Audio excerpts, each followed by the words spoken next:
Welcome to the video. My name is Lucas, and yeah, this is me putting guts into from Berserk into Oblivion. Um, it's gonna be a little bit rushed with the editing because I kind of have a project I got to do, and this is kind of that. So sorry if it's a little iffy, but anyways, let's get into it. So one day I was just sitting there, bored out of my mind. I just finished reading a volume of Berserk, so I decided I could combine my two favorite things in this world: Elder Scrolls 4 Oblivion and Berserk. So I decided to put Guts into Oblivion. Vanilla Oblivion, admittedly, so there's not that much like cool nuance, but I thought it'd be neat. For this challenge, I'll go over like kind of the rules slash goals for it. Number one is going to be complete the main quest line. So just make it so the Oblivion Crisis is saved. And then the first like rule kind of thing is number two, and that's use the biggest sword I have at all times. Doesn't matter if it does the most damage or not. It's just the biggest sword of all at all times. So I'm pretty much going to be using two-handed for the most part. And then the third is minimal magic. I use restoration spells, but just the minor restoration, and it's just no like buying staffs or anything like that. I was gonna say restoration's okay because like Puck heals guts, and I find that like that kind of works. The fourth goal is to complete all the Oblivion gates. Yeah, to just finish them up because Guts isn't Guts if he's not just destroying demons. The fifth goal is just make 20,000 gold, and that's actually it. It's probably the simplest goal. So let's get into it. I started off by making my own character. Pretty beautiful, if I do say so myself. I thought it looked like Guts at the time, but I'm not gonna lie to you, I don't think it does. However, that's neither here nor there. Now to actually start the run. So I made the character, and I started leveling some sneak because I know you can do that. And while I'm leveling the sneak, this man across from me is giving me some crazy heckling for no reason. Just in time, though, the king arrives and tells me about the dream he had about me, and of course, I started to blush. I then just made it through the basic tutorial. It's boring. Like, I don't actually like it a lot. Nothing really problematic there. However, King did die, so rest in peace, Captain Picard. Then I just make my way through the sewers as normal. I meet this soldier who is quite unhelpful, but admittedly they do give more options to talk to soldiers than the successor to this game. After talking to this guard, this bandit comes out of nowhere, very rude, and just attacks me. It's like the first combat interaction I have, and it's just the random NPC one, so that was pretty neat. Then I made my way to Imperial City to see if there's any quests to do, or just like make a game plan on like where I was going to take this, because at this time I had not much planned. I walked up to a couple people, and they were training, and they both like pretty much just told me to fuck off. In my haste, I decided to press E on a chest, and accidentally started lockpicking it. Thing is with Oblivion that when you lockpick at all or even attempt, it gives you a bounty. And so immediately a guard was like, "Stop right there." This had me shocked, as I had only a bounty of 5 gold, but he was acting like I pretty much murdered the king myself. Who knows that I didn't. I paid the bounty and was on my way, but he was still disappointed that he didn't get to absolutely shank me. Because I'm not too familiar with Oblivion, I wasn't too sure where to go, so I kind of just gave up on quests and inevitably just went to the Fighters Guild because I was like, it kind of makes sense, Band the Hawk, it works. But before I leave Imperial City, I made sure to stop by the weapons dealership and purchase the biggest sword they own. And once I did that, I finally have my weapon. The great steel greatsword, of course. Once I picked this up, made my way to Coral to join the Fighters Guild. The first couple quests for the Fighters Guild are very boring, so I go to Shadenhall, complete those, rank up a couple times, Then I kill some mountain lions that another woman's letting into a woman's house. Of course, I don't snitch on her because, well, we all know the saying snitches get stitches. And I'm not really about that life. The next Fighters Guild quest I do is defend this dude's store from these oafs? I think I was a little baked while writing this because I'm pretty sure I've never said the word oafs in my life, but we allow it. After that, I get promoted to Juryman in the Fighters Guild. Because of this new rank, I get a new quest, of course, and they want me to find a guy who has defaulted. And he is one of the least interesting characters of all time. And then he makes me do a quest for him that was his original quest. Like, dude, get some backbone, please. I complete the quest, get the reward, hoo-ha, the whole world works. This is about the time where I run into a little problem, my first problem of this run, in which there are many. There's these guys in Leowen who are stirring up some trouble, and pretty much I go talk to them, and they tell me that I have to give them a job, or else they'll just keep trashing the place. That sounds easy enough, but this is where the problem comes in. I talked to this woman, and she gave me a job for them to do. However, she needed me to do a quest first, and that was to get ectoplasm. But one thing about me is I hate caves. I don't know why, I don't know if it's the atmosphere, but Skyrim, Oblivion, all the same. Caves, dungeons, I just can't do them. I say this because Margaret, or not Margaret, sorry, Margarte, or however you pronounce it, wants 15 ectoplasm, but she wants us to go into a cave. And so of course I was like, 15 ectoplasm? That'll be easy, I'm sure all the vendors have that. Short answer, they did not. The long answer, I think I'm either just unlucky, they don't sell them. I even joined the Mages Guild to see if they even had them there. But once again, they did not. So after searching far and wide in only merchants, I gave up because I just wasn't really feeling like doing the Fighters Guild, I'm not going to lie to you. So I went to Kvatch to close that first Oblivion gate, and to become the hero that Kvatch needs. I make my way into the Oblivion Gate, and I'm not gonna lie to you, this is some of the least interesting part in the game. I don't enjoy them. They're cool, but they are all the same. And so I went through it, pretty much just NPC'd out. So some mistakes were made, but this would be the first of many I do in the Oblivion Gates. And so everybody who I was supposed to keep safe died with me, because I'm not a very good companion. I make the excuse that I'm just trying to be like the black swordsman who only goes alone from like the Golden Age arc before he meets up with Griffith. This is completely an excuse, and I'm actually just very bad at the game. The rest goes pretty well. I pick up the Sigil Stone and close the gate. After this, I go and meet up with Martin and recruit him on a mission, because right now he's a prophet or priest or something like that. But I need him to close a literal door from hell.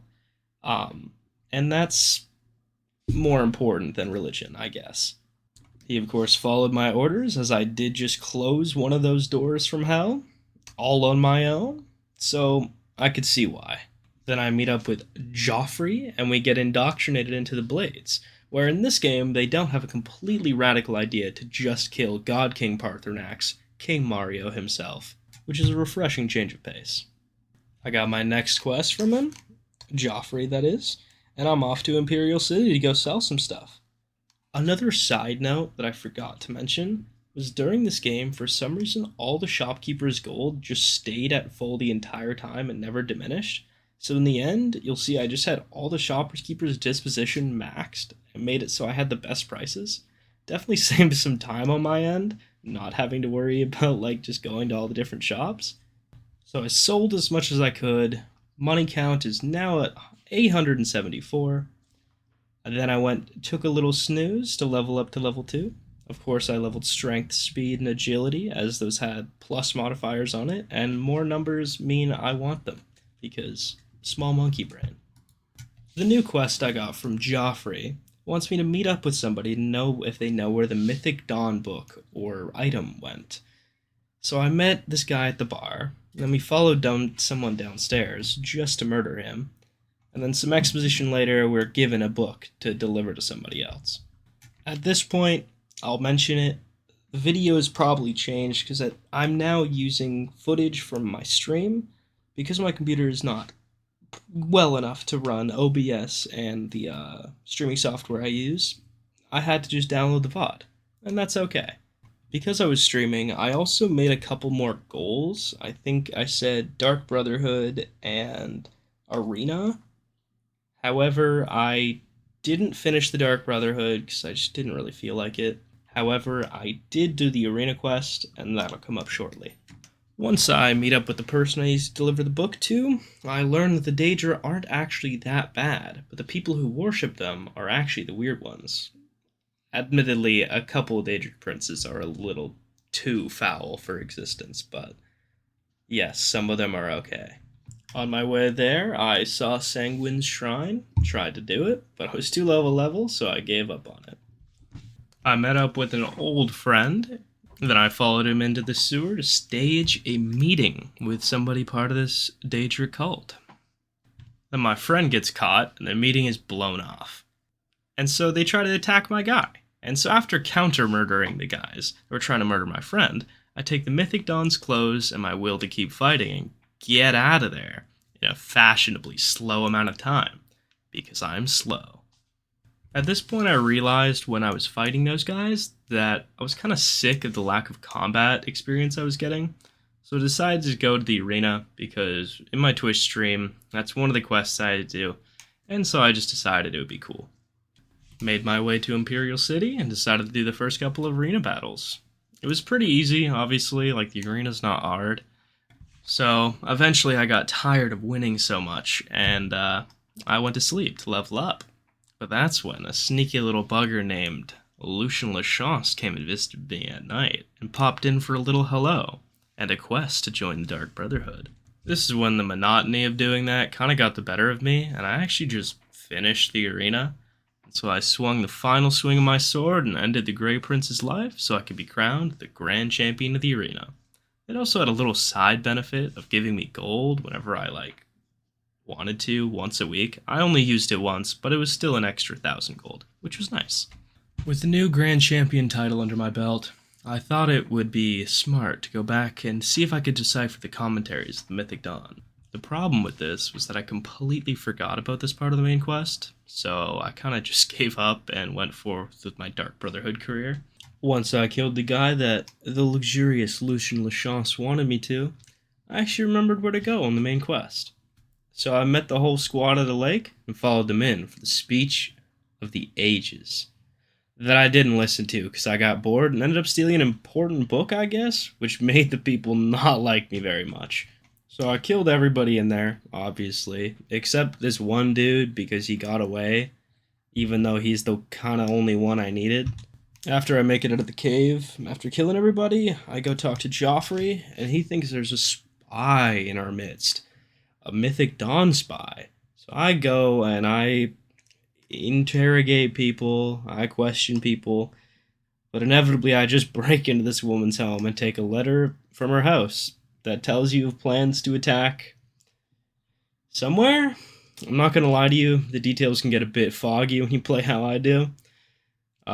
So I just hand that letter back to Joffrey, where I'm given the most highest praise that you could possibly be given by an old white guy. And no, it's not shares in his Fortune 500 company. Then I just treat the Blades home like it's my own and take everything that isn't stealing to sell the Imperial Market District because I can. After stealing everything they own, I make my way to the Shrine of Azura because I'm needing a Daedric artifact for Martin Septim, the Dragonborn himself. This is where I run into my first complete rule break. I could not figure out how to damage the wisps at her shrine. So I just decided to use Minor Flare just so I could get it over with, because the game's the game, guys. I wanted to get this done and not be here for literally days on end. After I kill the wisps, I talk to Azura, and she tells me to murder some people, similar to most characters in this game. It seems like they got a lot of murder on their mind, that's for sure. The mission was very easy. It was just a simple go into a cave, explore, murder whoever's in it. The only problem I had was just plain creepy. It just gave me the heebie-jeebies. So yeah, I dealt with them and then made my way back to the shrine and got the good old Azura Star to give to Martin Septim. At this time, with Martin busy with his Daedric artifact thing, I go talk to head honcho Joffrey, and he told me to close the Bruma Oblivion gate. I was like, okay, sounds good to me. I entered the gate with company this time, but seeing how that ended last time, I was a little worried. So I went in with the company, we got the sigil stone. The only problem was that the companion died, obviously. I can't keep those things alive to save my life. Another slight issue was the fact that it was the Jarl's son, so he was a little mad when I went and talked to him later. After this, the big dragonborn himself, Martin, needs another special little something to make his device or something work. And I gave him the same response as Joffrey. Okay, sounds good to me. Then I go and talk to Joffrey, and he's like, hey, could you recruit people for this war? And I'm like, yeah, sure, even though I have nobody to call on. So I just walk in the Imperial Palace, and I'm like, hey, what's up? Can you help me? Only to get absolutely rejected, even though this is a matter of the entire world. He's like, but I gotta keep soldiers in villages. And you know what? We respect that. The second person I ask just says no. I'm 90% sure he's the ones whose son I killed. But, game's the game, get over it. I decided to take a little nappy to level up to level 5. Then I go sell my equipment and gear, and I make sure to repair the gear that I have. Right now my money count is at 9,077, so we're looking pretty decent. With the shopkeeper bug that I had, it was kind of a little unfair, but also I wasn't trying to restart, so you guys get it. It happens. Of course the place Martin sends me is somewhere I've never been before, so I make the trek there, and that's when I get there and I have to fight these ghosts. But after I killed one of the skeletons, I took a look at my two-handed weapons, and I saw that one looked bigger than the claymore, and that was the Akavari Katana. It also did magic damage too, like it had an enchantment, so I could damage spirits now. At least I think that's why. So with this newfound weapon, I collected all the ancient spirit people, and we destroyed the enchantment on Tiber Septim's armor, so we can grab it and deliver it to the Dragonborn King God Martin. But of course, not without robbing that entire cave for what it's worth.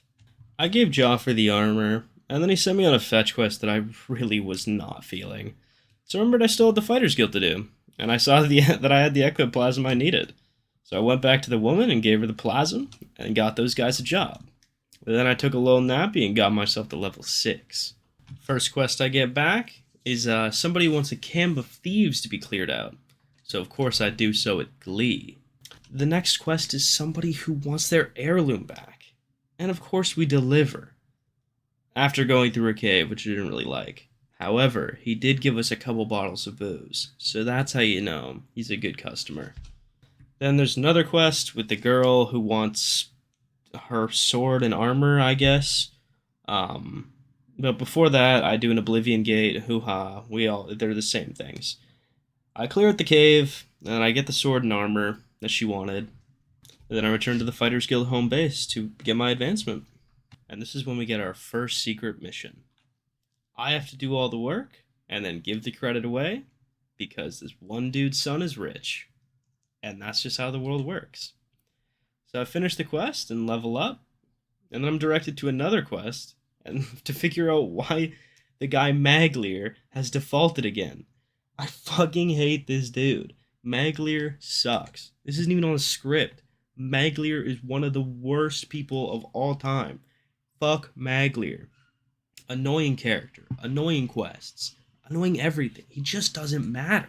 I learned that Maglier works for a new organization that's like the Fighters Guild, but they actually get the job done.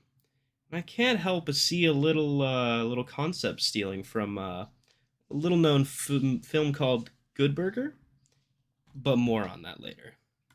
Of course, I had to finish the quest that he did, but it was just to get some imp juice from a cave, so it wasn't that hard. After I do that, the big man wants to talk to me in private because he thinks the Blackwood Company, or Mondo Burger in our case, is evil. We have to stop them, the big man says, but our new coward boss, who's a total wimp, won't let us. Me and the big man went in a dungeon, got a little funny fetch quest, and I went back to Coral and leveled up to level 8.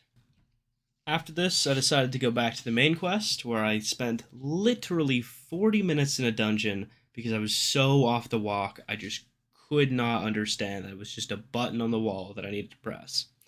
I'll try to speed it up, but I'm a horrible editor, so if I don't do it properly, then just know it was a 40 minutes. The VOD is still up there. It's foul. Don't watch it, to be honest. It's not good. Just kidding. I'm the best, but not at that dungeon at all. But also, like, no hate. After I beat that insane quest, I go and talk to Martin and get ready to go to fight the big end boss of the game. Then I proceed to save scum my way through the entire Oblivion gate fight and the gate itself, and it's not fun. But I make my way through it, and that's when I actually get to see probably the coolest thing in this game that I haven't actually seen before, and that was the Martin Septim Dragon versus Mehrunes Dagon fight. And that's even just cool to say, but it was super cool visually. I like the colors a lot, and I like the way they did the dragon. How he literally became Akatosh. That was super cool to me. And now is the kind of elephant in the room. So for a little context, I'm not gonna lie. I've never finished the main quest for Oblivion before, so I didn't know that all the Oblivion gates would actually permanently close after the main quest is finished. So that's my bad, but I also didn't want this much footage to go to waste, so I'm going to keep continuing the video, but when I do things in the future, I'm going to try to plan it a little better. So that's on me, but we just got a couple more things to finish up, and then this video is going to be over. After the main quest, I decided to finish up the Fighters Guild, and at some point on this adventure, I pick up a new sword, and it's all flashy, and it's all cool, and does tons of damage. The Fighters Guild makes me go to a Blackwood initiation ceremony, where I try to infiltrate it, but they want me to drink a potion first. And then for some reason I just wake up in a town of goblins, and of course I'm like, whenever there's goblins, gotta go goblin mode. And so I murdered all of them. But wait, those weren't actually goblins. They were actually people. So pretty much just murdered a town of innocent people. But it's okay, because me and my ex-Fighters Guild friend, because he got kicked out now, are together, and he has a mission for me. And that's to go to the Blackwood hideout and stop making that juice, because it makes you murder innocent people. So I made quick work of everybody there, but this quest also took me forever, because I didn't know you had to just click on a random part of the machine. Eventually, I finally get it, and then I go tell the big man himself. And he goes and tells me to tell the wimp leader about what has conspired on this evening of late. So I just give her to it straight and let her know that the big man had the best intentions for the Fighters Guild, and she should just leave him alone. Luckily, she steps down as guild leader and promotes your boy to becoming the guild leader. And so, order of business, number 1, second in command, make the big man second in command. It's just that simple. And with that all wrapped up, the last thing is to get 20,000 gold. So I just made my way to the Imperial City, and I sold literally everything. With the infinite merchant money glitch, it was pretty easy. But that's it. We got 20,000 gold. Most of our goals completed. I was a little short-sighted in planning this, but we all make mistakes. Anyways, I hope you guys enjoyed this, and thanks for watching. Sweet dreams.